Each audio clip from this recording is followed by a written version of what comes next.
nhân giò nó bé mùi vô không giờ nữa này cô ta vô lại xe vừa dòng cơ dòng cơ kìa cô ta vô là có lúc dòng cơ chứ vừa sợ không giờ dòng cơ kìa nữa không mùi vô xe cú ly xe cô này nữa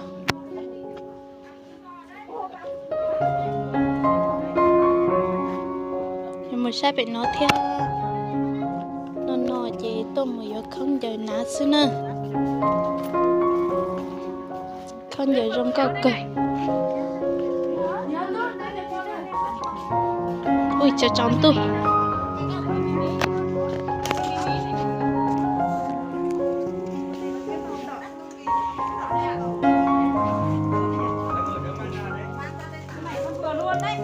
sống cao cỡ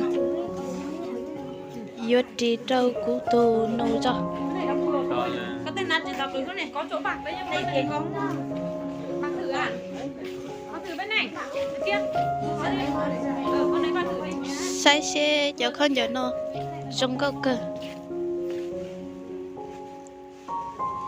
cao cỡ nó ta xin nói gì anh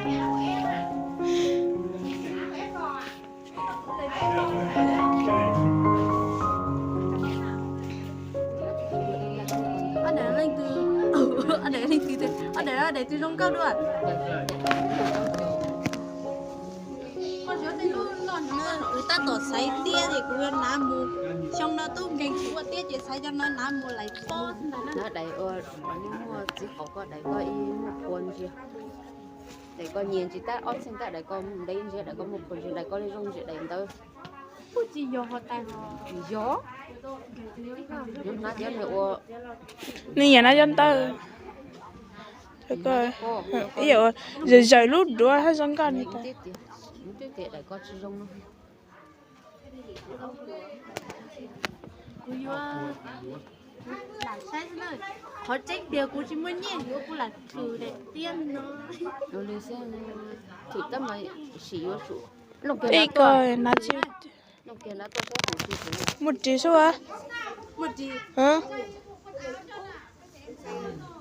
một này số rau thôi thì một con nè một chỉ là thử đi gió mà là thì ta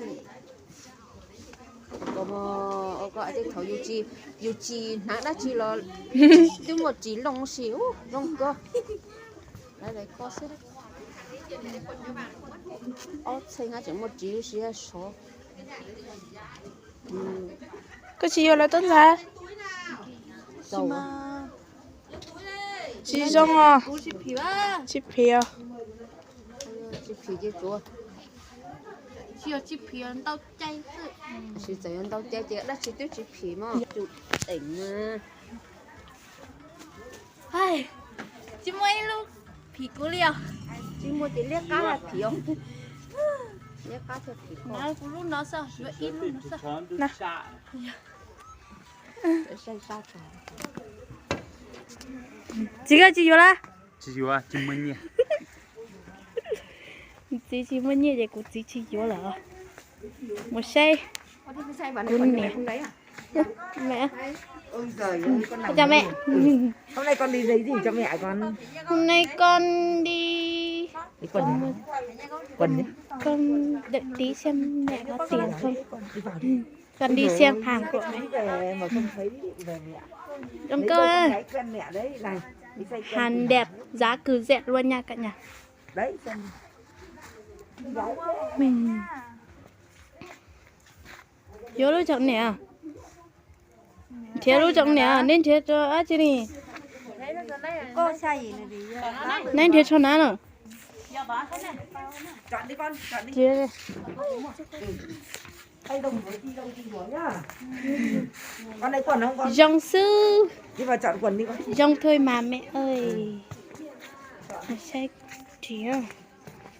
chỉ môn tao kìa giờ phải có to này con nè giờ nó thật con cho họ chỉ vô bữa to nè nè cho họ chỉ vô bữa to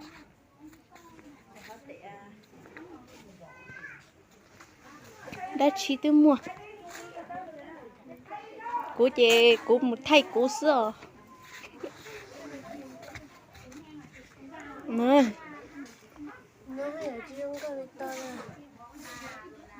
cô lúc sáu tăng thay sữa chỉ bỏ mình theo vị cho chọn tôi cái gì vậy nè vô lên chứ thì có chị trong con nhiệt cho tốt đúng mà cái đẹp này có cả màu đen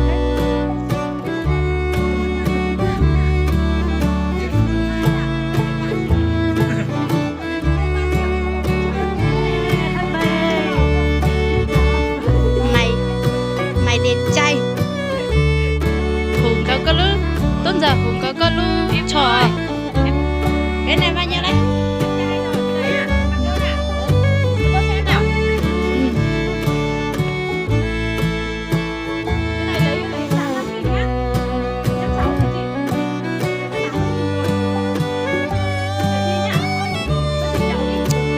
quần áo thật sự rất đắt nhưng mà soi gương thì soi gương ở tụi nó giờ của tụi nè luôn ấy xem nếu tụi nó bỏ lỡ sẽ thế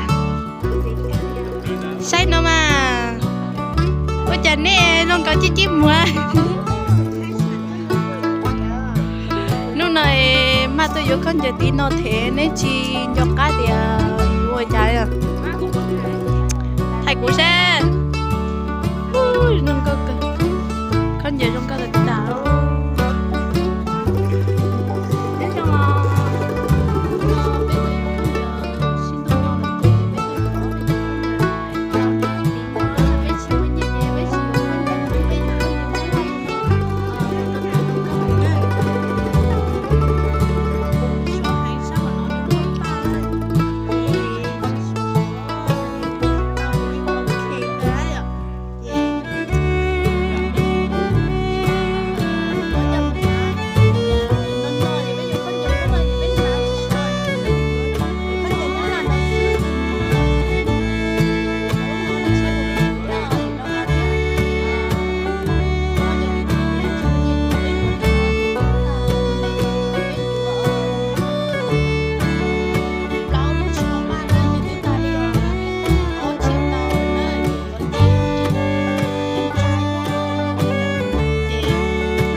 ôi rút cho nó mà nó giống câu cơ nữa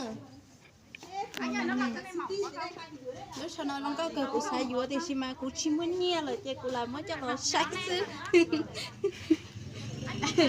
muốn nghe cơ vì sao muốn nghe cơ thì xí mà của chim muốn nghe nữa người xây đã có từ đã nhớ rồi bé muốn đặt của nhẹ nó sẽ của nhẹ từ vô đó chị không giờ giống câu cơ nó bảo đưa thôi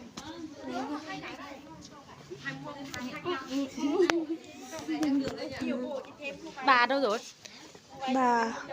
bà đi đâu rồi nhỉ đây nè nè tay nè cái tay một thứ xem nào xem cái nào nó lô lông cao chứ bao nhiêu giờ cho rong cao hành giá cực rẻ thôi nha mua 1 tặng 2 mua 2 tặng 4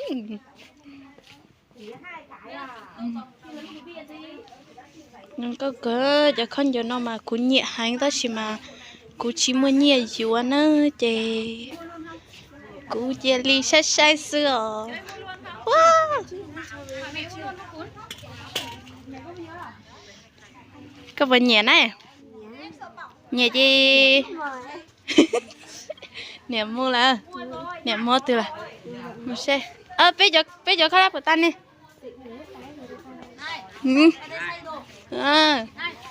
Toàn hàng đẹp, toàn hàng mới thôi nha. Đây chăn ấn đây nha mọi người. Đấy, mua chăn đi. Tôi xin tôi nói là chị vô chọn cho ba nó sửa.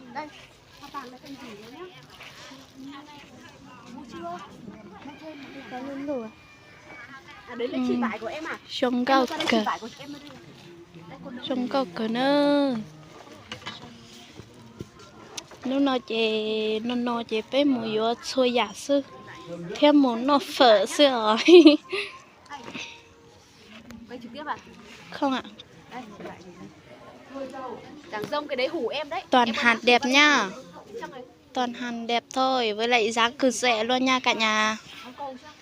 Hay lấy chỉ dáng này? Chỉ dáng này không hay lấy chỉ bàng không? Có lấy chỉ bàng có sú không? Có lấy chỉ bàng có sú này không? Tao chỉ cho nhận mấy anh dính rồi.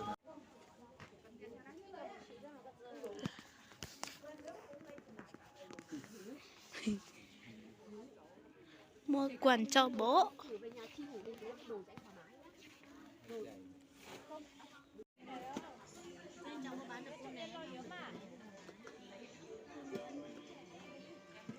Cháu cũng bán rồi nhưng mà không chạy đấy. Đấy sao phòng tiền làm về mà dùng? Khi nào cháu phải nhật xỉ có không thì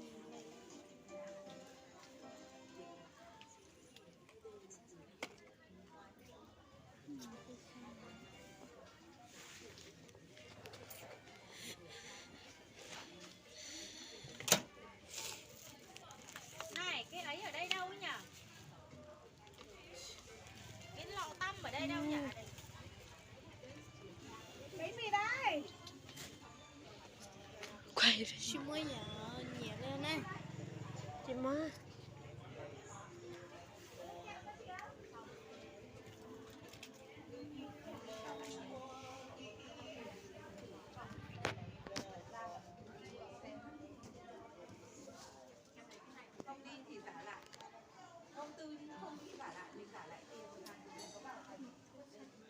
một cây bao nhiêu? Nó lấy cô lấy 15.000. Trong một cây.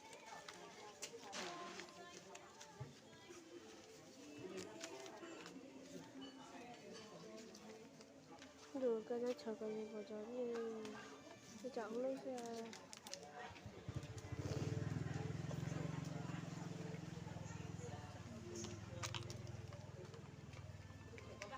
này có gì thì ta phải Một cây à?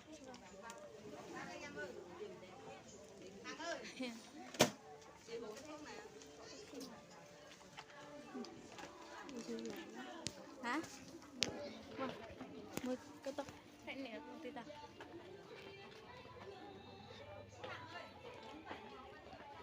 cái gì vậy tay đeo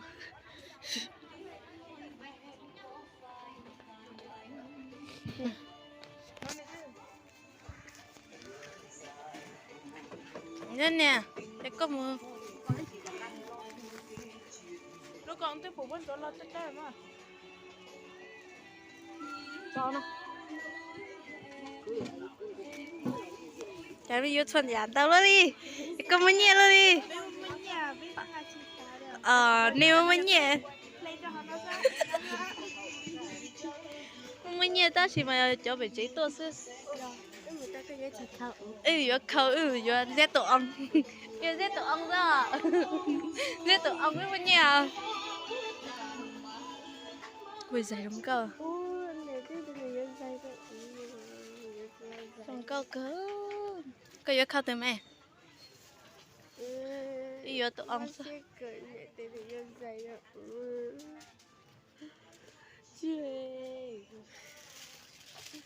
Vô ui là sao. xin giấy Toàn mẫu mới. luôn mình muốn đi không ạ ta xin nó chè vô xui giả ta rồi chè muốn ra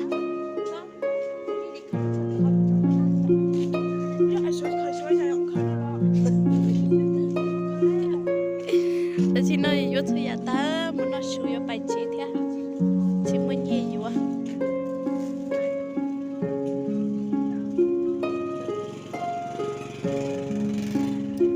này không ạ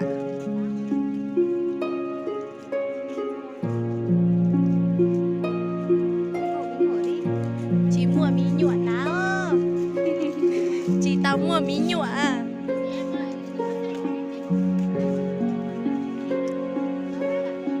chưa đi ăn cơm đã ăn phở xong đã sẵn đây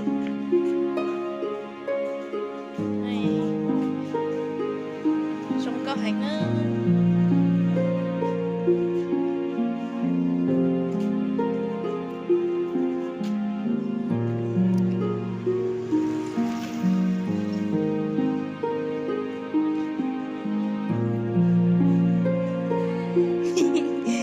nhiều nhưng mà toàn là đồ mặt trên nhà xuống thôi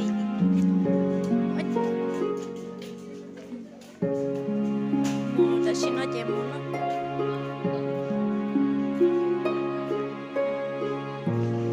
ơ em ấy chị tôi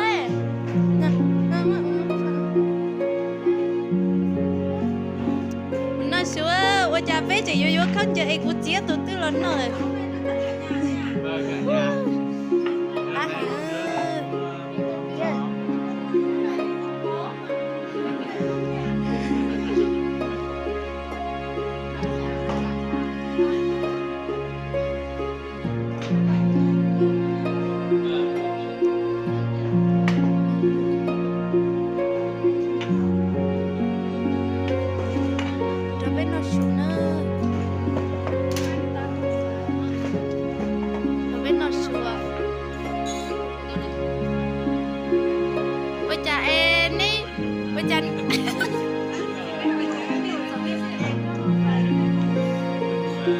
Chẳng nếp lát lô luôn đấy, nộp cay tấu luôn đi.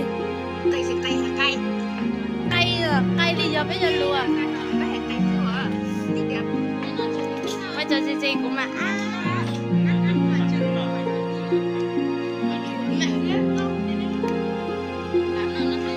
Quay quả trứng nhiều thật sự luôn á. 15 quả thì cho mỗi người là 2 quả chứ ăn 1 quả. Cháu làm nước chấm đi. Cho bên nó xuống nữa. Xin nói người yêu chơi giả lột rồi thì bên kia đi lớn nó xuống. Cá sống cháu Lưu ơi. Cá sống này. Cá sống cháu à. Ăn cá sống luôn. Thì người Tây Bắc nó quay trên tivi là mình đã ăn con. Trước mình cũng ăn đi tuốt lúa ấy, mình cũng ăn cá sống kiểu này mà. Ăn ghém. Mình nấu ấy. Nhưng mà bố ăn thì bố để lâu rồi mới ăn chứ không phải là để ăn luôn. Thái luôn để ăn luôn đấy. Cắt kèo một miếng. Chờ cắt cho một miếng nữa.